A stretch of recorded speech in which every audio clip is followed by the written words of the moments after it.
something very, very amazing. I think, for me personally, I think it's really amazing. He's Steve Rochen. He's the CEO of Impact ROI, and he's also have a charity. They do theater shows, and they donate all the money coming from the tickets. Is that something nice? Yeah. So, that's it. Also, we have Lisa Wu, the partner one of the partners at Norwest Venture Partners, and also Stuart, the founder and the CEO of Grove Collaborative. The floor is yours. Go ahead.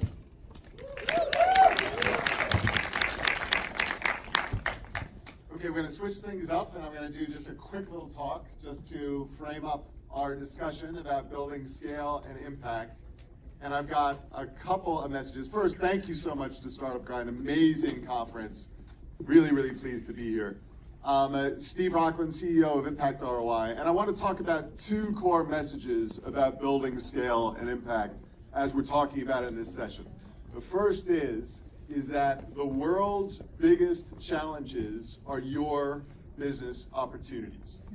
So, if you're following, in 2015, the United Nations agreed, all the countries of the world agreed on the Sustainable Development Goals, 17 global goals to solve the world's biggest challenges by 2030. These goals include goal number 1, end poverty by 2030. Goal number 13, mitigate and solve the challenges of climate change. They have goals about gender equality. They have goals about access to education. All kinds of big, hairy, audacious goals. Now, a commission of businesses led by Unilever with some of the world's leading business schools and thought leaders have estimated that the Sustainable Development Goals represent a 12 to 36 trillion, with a T, dollar market for business. All right, now 12 trillion actually resides in 4 different sectors. Food. We're going to 9 billion people on Earth very, very soon. We've got to feed everyone. Health. We've got to make sure that everyone has access to good health care. Energy, clean energy, all right, speaks for itself. And fourth, tech. Now, a group that I work with, a revolutionary group, it's called GESI, the Global Enabling Sustainability Initiative. Look at GESI.org. This is a group of tech companies that have decided, large tech companies, incumbents for the most part, that have decided that they're going to use their technology to try and save the world and make money doing it. And so GESI's identified that there's a $2.2 trillion opportunity for tech companies that want to get involved in addressing the problems that the Sustainable Development Goals are trying to address as well. So that's a key message. Now, what does this look like? Well, if we're talking about tech companies, we can start to think really out of the box. And one of my favorite examples is a report that I've worked on with them. It's actually looking at human rights. Now, human rights doesn't look like the obvious area for a business opportunity. But there are a number of startups right now that are working with companies to deal with the problems of sweatshops. And so taking a smartphone and giving them to factory workers in vulnerable countries and surveying them to see, are they being abused by their managers? And they only need to hear from one of the workers that there's a problem to get that message to a big brand like a Nike or a Gap or a Levi's. Last thing they want is to deal with the risk and a headline of a sweatshop problem. And they will be mobilized to engage with their factories to solve and correct the problems immediately. Right? Now, I can't give you the name of the company working on this because there are actually 3. There are 3 that I know of that are actually developing competing technologies right now. So actually, this is a growth area and something that I never would have thought of or expected. So that's one key message. A second key message that I want to give you in terms of building scale and impact is that good is the new green. So what we're seeing right now is we're all familiar with companies like Tom's and Warby Parker's, where you buy one, give one type of model, right? Well, that's just the tip of the iceberg right now. Because my firm, Impact ROI, has created what many consider to be the leading business case analysis on the benefits of being good. And the benefits are pretty amazing. So that if you are considered by your customers, your investors, your employees for being good, you have an opportunity to boost your sales or sales premium by up to 20%. You have an opportunity if you're publicly traded to boost your share price by up to 6%. You can reduce employee turnover by up to half, and the list goes on. So there's an opportunity right now to think creatively. If you're not addressing the Sustainable Development Goals, if you are thinking about how you are marketing and reaching your customers, your employees, and your investors in new ways, to show that actually you're positioning yourself to have purpose, to be responsible, and to care about the society that you're engaging in your communities, you have an opportunity to ramp up your revenue and your valuation by a significant proportion. So that's the message that I wanted to start with, and then turn to my colleagues here who will tell you how they're starting to live and do that every day. So first, Lisa and Stuart, would you mind just introducing yourselves? Sure. Hey everyone, my name is Lisa. I'm a partner at Norwest Venture Partners. We are a $1.5 billion venture firm based in Palo Alto, another office in San Francisco, and we invest early to late stage across consumer, enterprise, healthcare, and actually Grove is one of our portfolio companies that is creating products that are just better for our consumers. Believing that we have several companies that believe that a better for you product should be affordable to the everyday consumer. So I'm Stu, and I work at Grove Collaborative, which is Lisa's favorite portfolio company. Favorite. So started Grove in 2012.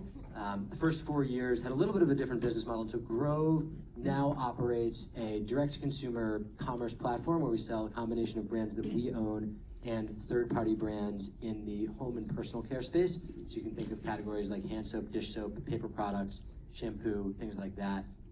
The company has grown sort of over the last 6 years. To give folks in the room a sense, because I remember the startup feeling super well. In the first 4 years, we went from sort of 0 to 30-ish, and in the last 2 years have gone from 30 to call it 1,300 folks at the company. So it's been a really fun journey, and it has actually been awesome to have Lisa along for the ride. So excited to talk about that with all of you today. Fantastic. So, switching to my moderator hat, Lisa. I'm fascinated by Norwest and very interested in terms of the investment model that you have. So could you tell us a little bit more about that and how you start factoring in environmental and social factors in terms of the decisions that you make? Yeah, so as a venture firm, we are looking for smart entrepreneurs who are building disruptive products in massive markets. And what we're finding is that there's just a rising consumer trend for consumers who are more educated because of the internet, demanding better products for themselves at an affordable price. And so what we find is that, especially companies that are working along the things of just social impact, there's a lot of benefits to the investment model. I think apples to apples, it's just a pure investment decision to invest in these companies. You're able to drive better consumer demand, better consumer loyalty, higher word of mouth, lower employee turnover. So I quite like what you said, which is good as the new green. And so, so we're just moving to a place where mission does matter in today's world. So, all right, now, what I'd love to hear is, give us some examples. I know we're going to hear from Grove, but give us some examples about how this is come into practice, and have you had exits that balance this sort of doing good, but also delivering real results and profitability? So I'd say that we started investing in this space probably within the last 5 years. We've just seen a rise of these direct-to-consumer models. So of course we have Grove, which is better for you household products. We have companies like Madison Reed, which is better for you hair care, Ritual, which is in the vitamin space. And so I would say that all of these companies have scaled very quickly, largely because there is good product, brand, market fit with what the consumers want. And I think that we'll start seeing liquidity events in the next 5 years or so. That's fantastic. All right, so now, Stuart, let me put you on the spot and take us back in time and talk about founding Grove. What need were you trying to fill? So when I founded Grove really because of something my parents did as a kid. So when I was like 10 years old and first understood what business was, I thought that Seventh Generation, which for those of you who don't know is a brand of natural home and personal care products that does $300 million in sales, I thought that was like the biggest company in the world. In my fridge, there's one SKU from Coca-Cola. In my driveway, one SKU from Ford. Underneath the sink, like 25 SKUs from Seventh Generation when you're 10. Like, you think that's the biggest company. But fast forward into my professional life, spent time as an investor at a firm called TPG Capital, spent a lot of time in the grocery channel in particular, and was struck by a couple of things. The first, I found out that Seventh Generation was actually tiny, but looked at this category as one where it's a massive category. Non-food CPG is about $2 trillion globally. Only 4% penetrated into e-commerce, and really poorly prepared for that transition. And also one where the product that consumers wanted wasn't well represented on shelf. So I'm gonna spend, hopefully not too much time, but a second sort of like pulling back on why the CPG space is the way it is. So if you take the laundry category, double-digit billions of dollars a year in the US. Tide alone, for example, does $9 billion a year globally. So this category, P&G has a roughly 40% market share in laundry. Tide is their biggest brand, and everyone in the room can probably tell me the color of a Tide bottle, and can probably imagine one. Those bottles are big and bright orange because that's a format that works really, really well in brick and mortar. It sells well at Kroger, it sells well at Target, it sells well at Walmart. But a dilute, neon colored product isn't necessarily what you would build if you wanted to sell the product online. And so we have this really interesting scenario where a category, there's no in-person experience with laundry detergent, a category that really can be experienced super well through a direct consumer relationship, massively underpenetrated because the legacy incumbents have spent so much time building up a ton of shelf presence. And so as we go to market today, the stuff that we think is really exciting comes as a direct result of the dominance that the P&Gs of the world have had in the offline space for so long. If you think about Tide, for example, that product is 80% water. The Grove laundry product uses 90% less plastic than a conventional laundry product. It ends up also being cheaper for the consumer when I have a prop, because good consumer CEO. This is a glass cleaner from Grove. It's a 1 ounce concentrate. Looks really different from a 16 ounce bottle of Windex. And so consumers add this to a reusable glass vessel.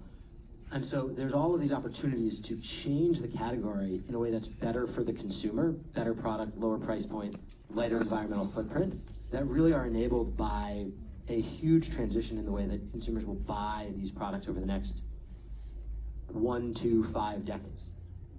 All right, so let me follow up with that, because you're talking about consumers, and I'm really interested. Are you ahead of your consumers, or are they ahead of you? What are they demanding, and what gives you a competitive leg up with them? So it's a great question. I mean, like the thing that I just held up, the 1 ounce glass cleaner, right? This is different. This requires real behavior change. And probably the thing that is my favorite learning is that consumers genuinely want to be good people. And I remember in the early days trying to explain that actually dilute formats are worse for the consumer, and the fact that we have concentrates and you add your own water, that's a feature, not a bug, to a consumer who really takes pride in the home that she's created. And so, in the categories where we have played, we are #1 market share across the board. We launched a paper brand in the middle of last summer called Seedling, which is a tree-free paper brand made of bamboo and sort of waste stream sugarcane. Really great sustainability story. Within 60 days of launching that, paper sales on our platform had tripled. In the sort of surface cleaner categories like the concentrate I just showed, our own products have #1 market share in all of those categories. The consumer really wants to be there, but to Lisa's point, the direct consumer medium allows us to tell such a different story than you could possibly get on shelf anywhere. Right? And I think something that you do well is that you're able to leverage, since it's built on the internet, all the data that you get from consumers to create better products than the alternatives that they could find, right? Yeah, I mean, I think that's one of the big advantages that we have over like the giant scary monsters of P&G and Unilever over the long term is they don't have a direct relationship with their consumer, and the consumers want to engage today, especially consumers who care about your category. They want to engage and they want to help you innovate. It's really hard for them to do that when their only interaction with you is picking up a product off the shelf. So for us, we probably have 50,000 customer touch points a week, something like that. Get a ton of feedback from our community, which allows us to build product that's different from what other folks have built before, but also really in line with what our customer wants. I think what we're also finding is that, back in the day when you have like the P&Gs and the Unilever, they pushed a lot of products to you. And consumers these days, because they have, these companies are able to create direct relationships with every customer, they're able to create an emotional connection, like a much better emotional connection than the Angies and even the Ubers of the world. And so as an investor, what I look for is, it's very easy to push products. It's very difficult to create an emotional connection. So are you able to create an emotional connection with your customer out there, right? And that's through the brand. But sometimes even brand's not enough. Like what I'm starting to see as a shift is that now it's kind of easy to create lots of brands just because there's lower barriers to entry to start companies. But now it's about movements, right? It's like, can you create a movement that people want to be involved with, that they're willing to change their lifestyle to adapt to that movement? So. I'm interested in hearing from both of you about the management challenge here, because Startup Grind, there have been a lot of talks the last day and a half about just how difficult it is to set up a management system that drives revenue and profits, right? But here, what we're talking about is this tectonic shift that we're seeing where more and more companies, not just startups, but incumbents as well, you have to manage for profit, planet, and people now. And so I'm curious about takeaways that each of you have in sort of experiencing this and what you've learned, what works and what are the pitfalls. Yeah, I mean, I don't necessarily accept the premise that it is hard to create a management structure that drives value for all stakeholders, including planet, community, and employee stakeholder groups. I think about Grove as a company that has the opportunity to grow over 20 years, 50 years. For a really long time, the category is that big. And if that's true, and you want that to be true, there's opportunity to balance all of those stakeholder groups. And for our category, like in the paper category, we have a reforestation program. We've planted something like 100,000 trees in the US just in the last 9 months as a result of people buying paper product from Grove. And so there's definitely an element of, can you find a give back that is appropriate for your impact? But sort of across the board, I think there are opportunities in every category to think about your business as an impact business. And I think if you do that, the resulting sense of shared mission is super powerful, right? Like when I give like all hands company talks, it's easy for me to talk about what we're doing in a way that gets people fired up. And I think we have a culture that celebrates our company mission, help all families create a home that reflects the best of themselves. We have a culture that celebrates helping families make better decisions. If we had a culture that celebrated profit, we get a really different type of person, right? You get a really different type of buy-in. And so, in my experience, the positive impact of the company and our ability to attract and retain high-quality talent that drives profits are super closely linked. Yeah, I would double click on that and echo it, which is just that, it takes a village to raise a person, but I also think it takes, society to make these companies succeed and all startups succeed, because you have to be able to attract financing, attract the best talent, and attract the consumer demand. And so if you're able to align with an authentic mission that resonates, and I think that missions that can resonate are much more durable. It's not like a fad that comes for 3 years. It's something that is sustainable and can be here in 15 to 20 years. Those are the types of businesses that we're trying to back as VCs. So it only helps you in terms of just being able to help have the ecosystem work towards the success of the company in the long term. Fantastic. We have time for questions, but only really easy questions. All right, so we have some that are on the screen right now. Lisa, do you want to tackle the first one? Can they read the question? Okay.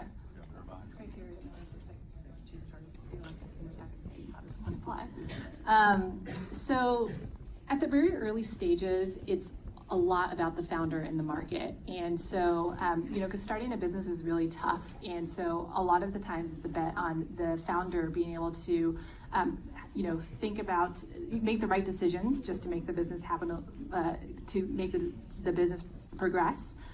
To be able to attract funding, to be able to hire the first 2-3 people. And so pre-launch consumer tech is okay. It's about a bet in you and your ability to accomplish things.